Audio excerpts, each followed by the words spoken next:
Dear friends, medicinal value ധാരാളം അടങ്ങിയിട്ടുള്ള ഉലുവയില തോരൻ എങ്ങനെ തയ്യാറാക്കാം ഇതാണ് ഇന്നത്തെ വീഡിയോ. ഉലുവയില തോരനും ഉണക്കമീനും മോരുകറിയും അടിപൊളി കോമ്പിനേഷനാണ്. എത്ര കഴിക്കാത്തവർ പോലും കഴിച്ചു പോകും. ഈ രീതിയിൽ നിങ്ങൾ തയ്യാറാക്കുകയാണെങ്കിൽ ഉറപ്പായിട്ടും ഇഷ്ടപ്പെടും.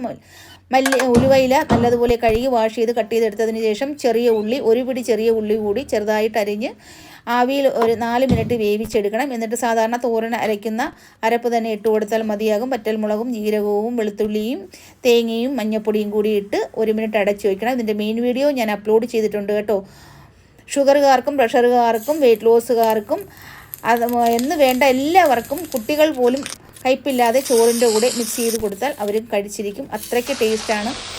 മലബന്ധം തടയാനും ഒക്കെ ഈ ഉലുവയില തോരൻ വളരെ ഉപകാരപ്രദമാണ്. മുട്ടുവേദന ഉള്ളവർക്ക് ഒക്കെ ഒരുപാട് എല്ലാ കാര്യത്തിനും എല്ലാവർക്കും ഒരേപോലെ ഉപകാരപ്രദമായ ഈ വീഡിയോ നിങ്ങൾക്ക് ഇഷ്ടപ്പെട്ടാൽ ലൈക്ക് അടിക്കാൻ മറക്കല്ലോ. Thank you for